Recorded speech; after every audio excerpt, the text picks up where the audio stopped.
ज्ञान की अधिष्ठात्री माँ सरस्वती, मंच पर विराजमान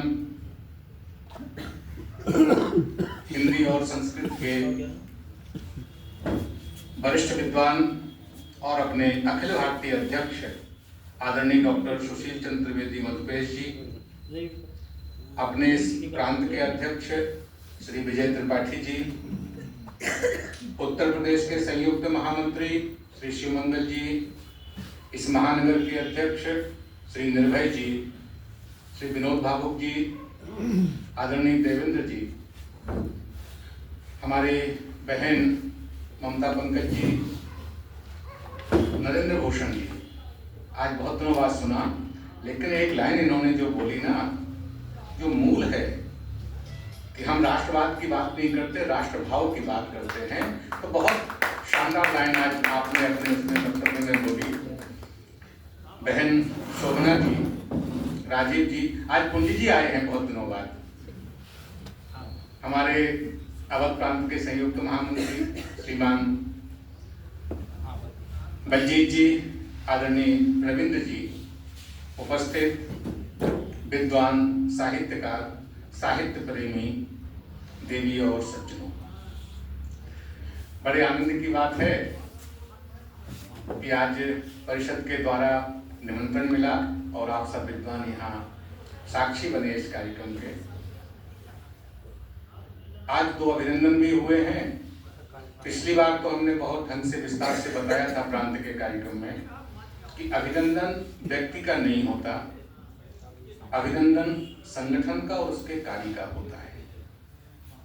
पिछली बार बहुत विस्तार से बताया था, हम उसको दोबारा रिपीट नहीं करेंगे, इसलिए हम भ्रम में नहीं हैं, कृपया आप भी भ्रम में मत रहिए। ये संगठन के कार्य का आदर है, उसका अभिनंदन है, लेकिन इतना जरूर है कि जब अपने लोग अभिनंदन करते हैं तो और अधिक प्रामाणिकता के साथ काम करने की प्रेरणा मिलती है। व्यक्ति प्रेरित होता है कि और अधिक हम जो आपकी क्षमता है उस क्षमता से और उसी प्रामाणिकता, उसी सिद्धता के साथ काम करें जिस उद्देश्य के लिए अपनों ने आपका आदर किया है, अभिनंदन किया है। इसलिए आपको एक बार बहुत आभार, बहुत धन्यवाद। ये शताब्दी वर्ष है। शताब्दी वर्ष में चूंकि हम संघ के वैचारिक संगठन हैं, विचार रूप में हम उससे जुड़े हैं। श्रद्धेय शेषाद्री जी इसके प्रेरक थे जब इसकी स्थापना हुई। वर्तमान में 630 इकाइयां और 172 संपर्क स्थान पूरे देश में, और साहित्य परिषद भारत का एकमात्र संगठन है, ये संस्था नहीं है, संगठन है, जो भारत की समस्त भाषाएं और बोलियों के लिए काम करती है, एकमात्र संगठन है।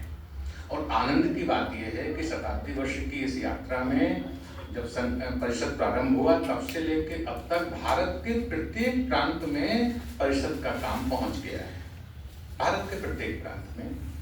और बोलियों में भी, बोलियों के संरक्षण के लिए, और अभी रीवा के 17वें अधिवेशन में 4 नए आयाम साहित्य परिषद ने प्रारंभ किया और उसका प्रत्युत्तर भी दिखने लगा है देश में।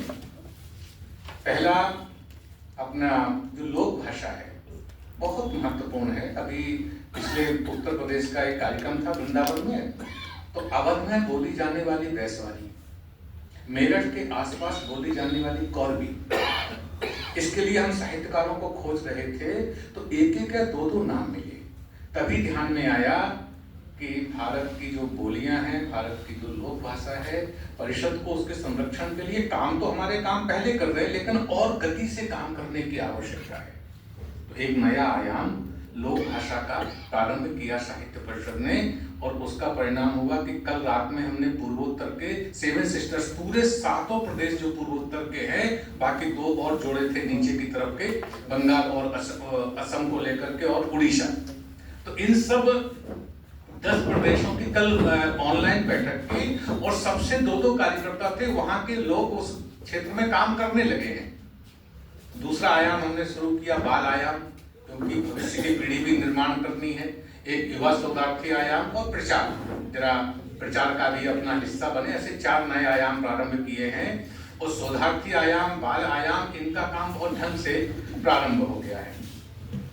शताब्दी वर्ष में जो कुछ करणीय काम है, पिछली बार प्रांत वाले अधिवेशन में पिछले रविवार को हम सब में मिले होंगे, हमारे महानगर की टोली उसमें थी, कुछ लोग नए हैं, तो हम केवल स्मरण दिला रहे हैं, बहुत विस्तार नहीं करेंगे कि चूंकि साहित्य परिषद वैचारिक क्षेत्र में काम कर रही है, तो हमारी जिम्मेदारी बनती है कि संघ के शताब्दी वर्ष में हम वैचारिक रूप से कुछ करें। ये ड्यूटी है, ये जिम्मेदारी है हमारी। जैसे हम परिवार की जिम्मेदारी संभालते हैं, वैसे ही हमारा परिवार है तो हमारी जिम्मेदारी है। तो पहला काम हुआ आत्मबोध से विश्वबोध। एक व्याख्यान पूरे देश में हमें प्रारंभ करना है और शुरुआत भी इसकी हो गई है।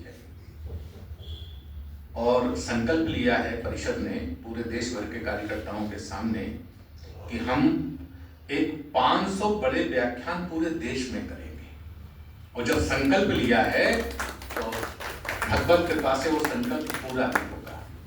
तो जो अपना पंच परिवर्तन का विषय है 100 आत्मबोध से विश्वबोध, उसी को परिलक्षित करता है कि जब हम अपना पुरातन से लेकर के वर्तमान तक देखेंगे, तभी हम जो पश्चिम का चिंतन है, पश्चिम की बात है, हम बात करते हैं लोक मंगल की, वो बात करते हैं भोगवाद की, हम बात करते हैं विश्व कल्याण की, मानव कल्याण की, और वो बात करते हैं बहुत छोटी। तो ये जो अपना 100 है, अपना जो आत्मबोध है, हमें पश्चिम के किसी व्यक्ति ने कह दिया अरे भारत के लोग तो अंधविश्वासी हैं, तो हम पहले उदास हो जाते थे। अरे पश्चिम का उस व्यक्ति ने कह दिया तो सही कह रहे होंगे, अब उदास हो गए। अब उदास होने का समय नहीं है। हमारी जो विस्तृत परंपरा है, आप कल्पना करिए, आत्मबोध की जब बात आती है कि हम साहित्य सृजन के सर्जक हैं, बहुत विद्वान हैं, कि जब हम साहित्य का निर्माण करते हैं तो जिस समय हमारी कलम चलती है मां सरस्वती की कृपा से, उस समय हम जो अपने आसपास का वातावरण होगा उस संदर्भ को ध्यान में रखते हैं। जब भी हमारी लेखनी चलेगी, हम ये निश्चित करते हैं कि हमारा कंटेंट क्या है, हमारे सामने हमारे पाठक क्या होंगे, वगैरह वगैरह जब सोचते हैं। लेकिन जब माँ की कृपा से हमारी लेखनी चलती है तो हम उसमें आसपास का जो चित्र होगा, जो पर्यावरण होगा, जो भूगोल होगा, जो शहर होगा, जो स्थिति होगी, हम उसका संदर्भ जरूर लेंगे। जब हम दूसरे परिप्रेक्ष्य में इसको कहें कि नारद जी जब सनत कुमार सबसे बड़े शिक्षाविद होते थे, तो सनत कुमार के पास शिक्षा लेने के लिए गए, तो सनत कुमार ने कहा नारद हम पढ़ाएंगे तो तुम्हें, लेकिन अब तक तुमने पढ़ा क्या है ये तो बताओ, तब तो हम शिक्षा आपकी वहां से शुरू करें। तो नारद जी जब बताते हैं तो 2 पृष्ठों में वो वर्णन है। आप कल्पना करिए कि प्रारंभ में जितने विषय आज चल रहे हैं वर्तमान, चाहे भारत में हो चाहे भारत के बाहर हो, किसी भी विश्वविद्यालय में, किसी भी देश में, वो सारे अंतरिक्ष विज्ञान से लेकर के और कृषि विज्ञान तक सारे विषयों का वर्णन नारद जी करते हैं। हमारा दूसरी बात इसमें कहना है कि ये बात नारद जी ने कही कि नहीं कही, ये शोध का विषय होगा, लेकिन उस ग्रंथ की जो उम्र है वो लगभग 5000 साल है, कार्बन डेटिंग में आई, हम इसको भी नहीं मानते। लेकिन आजकल लोग कहते हैं नहीं बड़े संकोच में ऋग्वेद 10,000 साल तो पुराना हो गई होगा, जिसको गड़रिया के गीत कवि पश्चिम के लोग कहते थे, या बड़े संकोच में कहते हैं कि नहीं 10,000 साल तो उम्र हो गई होगी। तो उसकी भी उम्र बड़े संकोच में 5000 साल बताते हैं, क्योंकि अगर वो कह देंगे कि नहीं ये तो सनातन से चला आ रहा है, तो अब तक की जो नैरेटिव था वो ध्वस्त हो जाएगा। तो आज से 5000 साल पहले जो मूल बात है वो समझने की बात है कि आज से 5000 साल पहले जिस लेखक ने उस पुस्तक को लिखा, नारद और सनत कुमार का जो संवाद है, तो 5000 साल पहले इस देश में वो सारे के सारे विषय चलते थे। जैसे आज हम कहें कि विज्ञान में पीएचडी होती है, तो बिल्कुल होती है। आज जो लेखक लिखेगा वो लिखेगा कि विज्ञान के इन विषयों पर पीएचडी अब तक हो गई है।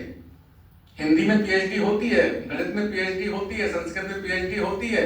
तो वर्तमान परिप्रेक्ष्य का शिक्षक वर्तमान संदर्भ को लिखेगा, ऐसे ही उस समय के संदर्भ को लिखा। तो जो आत्मबोध से विश्वबोध है, इसकी परिकल्पना, अपना स्व को जानिए और फिर विश्व में भारत की क्या भूमिका रही है। आप कंबोडिया जब जाते हैं, सबसे बड़ा हिंदू मंदिर भगवान विष्णु का वहाँ है। आजकल उन्होंने क्या किया कि वो बुद्ध की मूर्ति गर्दन काट करके भगवान बुद्ध की मूर्ति लगा दी, बाकी सब शेषावतार में भगवान विष्णु विराजमान है। सबसे बड़ा मंदिर है विश्व का।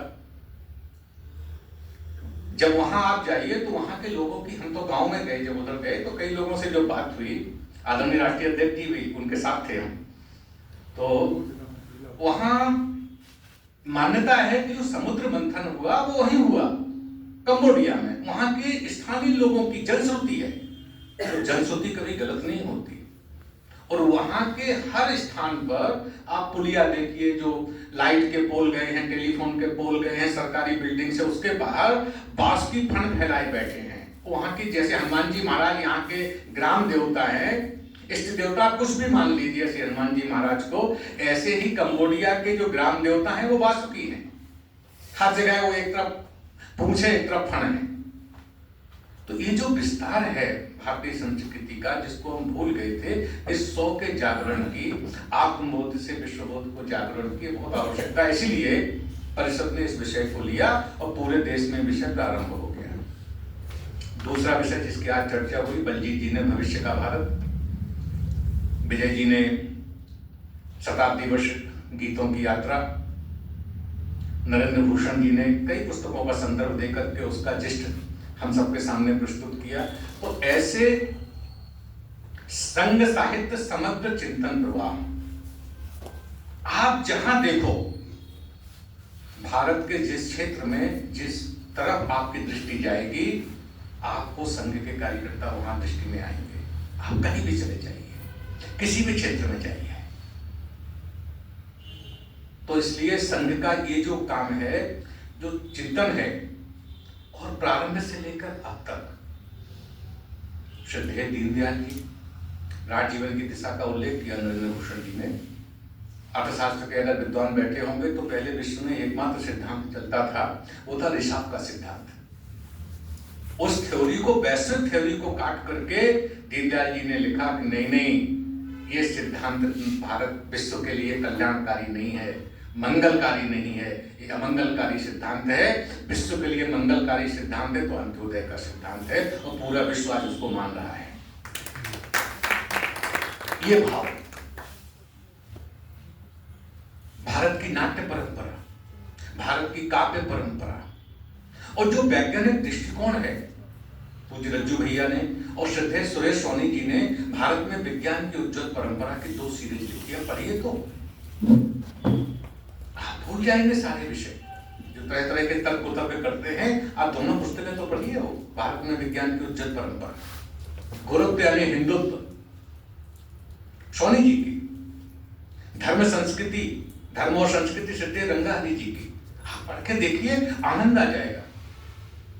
समुत्कर्ष प्राप्त की राज्य विद्या, ये केवल ऐसे संदर्भ नहीं है कि जिनको आप पौराणिक कह करके और टाल दें। जिस समय लिखे गए उस समय भी उनकी आवश्यकता थी, और आज जिस संदर्भ में 2025 में आप उनको पढ़ेंगे, उनका पाठन करेंगे, उनका मनन करेंगे, तो आज भी वो वैसे ही प्रासंगिक हैं जिस समय लिखे गए थे, और भविष्य में भी वैसे ही प्रासंगिक रहने वाले हैं, क्योंकि उसमें भारत के मूल को टटोला गया है, मूल भाव को उसमें लिया गया है। और भारत का मूल क्या है? भारत का मूल है भारत का सनातन, भारत का पर्व, भारत के त्योहार, भारत के व्रत, भारत के उत्सव, भारत की परंपराएं, भारत के गांव, हमारे जो लोक देवता हैं, हमारे लोकगीत हैं, जो गांव में जो उत्सव मनते हैं, वो भारत का मूल है। उनको पकड़ करके हम कहीं भी जाएंगे, हम अपने मूल में बने रहेंगे। और संघ इसी बात को कहता है कि आप कहीं पर जाइए, कुछ भी करिए, लेकिन आपका जो मूल है उस मूल को पकड़ करके रखिए। हम लखनऊ में रहते हैं तो हम कहते हैं कि सनातन से तो हम जोड़ेंगे अपने आप को, कि सनातन कभी कालबाह्य नहीं है। जैसे पहले था वैसा ही आज है और भविष्य में वैसा ही होने वाला है। इसमें कोई परिवर्तन नहीं। लेकिन हम लखनऊ में रहते हैं तो हमारा जो मूल है हमारा गांव है, तो हमारे गांव के जो व्रत हैं, हमारे गांव के जो त्योहार हैं, हमारे गांव के जो मंगल गीत हैं, हमारे गांव की जो कुल देवी है, हमारे जो कुल देवता है, हमारे जो ग्राम देवता है, हम उनको सहेज कर रखें, हम उससे जुड़े रहें और अपने लेखन में कहीं ना कहीं उनका प्रयोग, उनको याद जरूर करें। कोई विशेष हमारे गांव में प्रचलन होगा, कोई विशेष उत्सव मनाया जाता होगा, तो जरा हम उनको विशेष लोकगीत गाया जाता होगा, तो हम उनका स्मरण रखें। संघ इसी मूल भाव की ओर भारत के प्रत्येक नागरिक को ले जाना चाहते हैं और कहते हैं कि हम अगर अपने मूल पर रहेंगे तो हम जहां भी जाएंगे भारत भाव को हम कभी भूलेंगे नहीं, कभी नहीं भूलेंगे। तो इसलिए संघ साहित्य समग्र चिंतन प्रवाह और इसके संघ के वरिष्ठों ने मिलकर के, बलजीत जी उस संपादक टोली में थे, एक 1560 पुस्तकों का चयन किया है। ये काम अब तक नहीं हुआ था। तो जो श्रेणी है, संघ ने आपातकाल में कौन सा काम किया, संघ ने विभाजन के समय कौन सा काम किया, संघ ने स्वतंत्रता पूर्व कौन कौन सा काम किया। कई बार लोग बड़े हल्के ढंग से कह देते हैं, अरे संघ के लोगों ने तो स्वतंत्रता आंदोलन में भाग ही नहीं लिया। अरे आप चश्मा चढ़ाए बैठे हो, कभी चर्चा तो करो, कभी साहित्य तो देखो। तो संघ ने स्वतंत्रता के समय क्या काम किया, संघ ने घुसपैठ के लिए कौन सा काम किया, संघ ने जो भारत के अंदर जो आपदा आई है उस आपदा के समय कौन सा काम किया है, वनवासी क्षेत्रों में कौन सा काम किया, सेवन सिस्टर्स में कौन सा काम किया है। ऐसे जो भिन्न भिन्न विषय हैं जो सीधे समाज को प्रभावित करते हैं, उन सारे विषयों का संदर्भ लेकर के 1560 पुस्तकों की संदर्भ सूची निकाली है। जब हम चर्चा करेंगे, पिछले रविवार को 12 पुस्तकों पर चर्चा हुई, आज 2 पुस्तकों की चर्चा यहाँ हुई है। नरेंद्र भूषण जी ने 10-12 पुस्तकों की श्रेणी, उसका लिस्ट जो बताया था। तो एक बार हम जिम्मेदारी पूर्वक इन सब चीजों को देखें और हमने एक संकल्प के लिए याद दिलाया है अपने विजय जी को भी और निर्भय जी को भी कि 13 जनपद हैं अवध प्रांत में। शताब्दी वर्ष की हम बात कर रहे हैं तो एक जनपद में 100 छोटी छोटी संगोष्ठियां, मानी 1300 संगोष्ठियां अवध प्रांत में होनी ही चाहिए संघ साहित्य पर।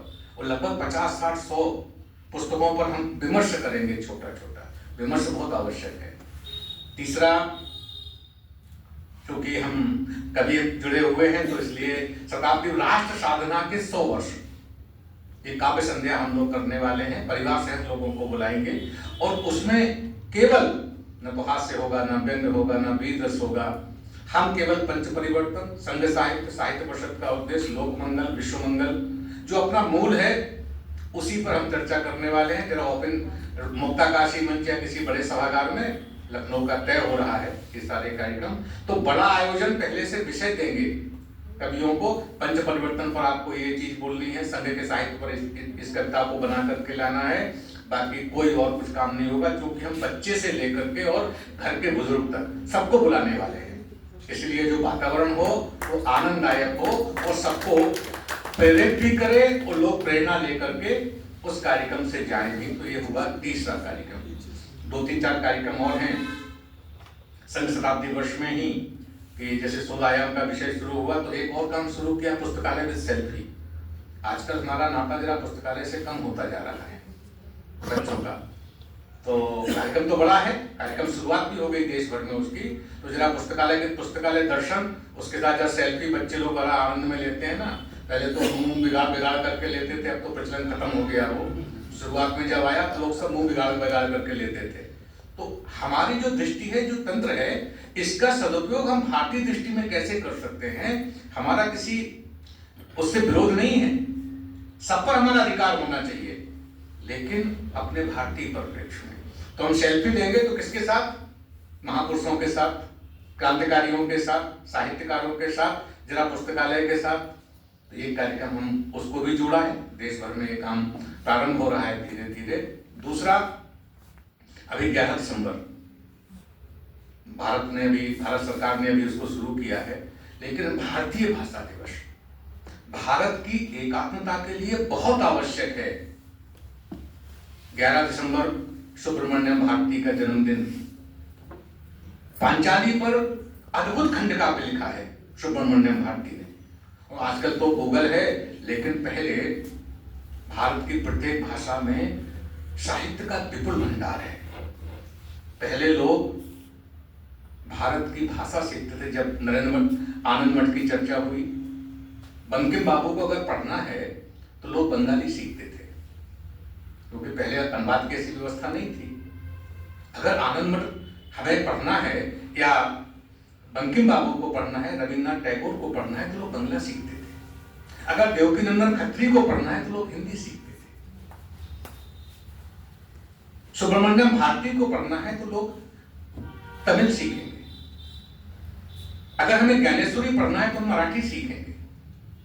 ये भाव था, ये भारत की एकात्मता का भाव था, जिसको बाद में कुछ लोगों को लगा षड्यंत्र पूर्वक कि हम वैसे तो भारत को विखंडित नहीं कर पा रहे हैं, कम से कम अब जाति भाषा वर्ग भेद इसको किया तो कम से कम भाषा के नाम पर विखंडित करके देखें। नैरेटिव चलाने का प्रयास किया कुछ लोगों ने, लेकिन जो भारत की भाषा है वो भारत की भाषा भारत की एकात्मता के लिए है।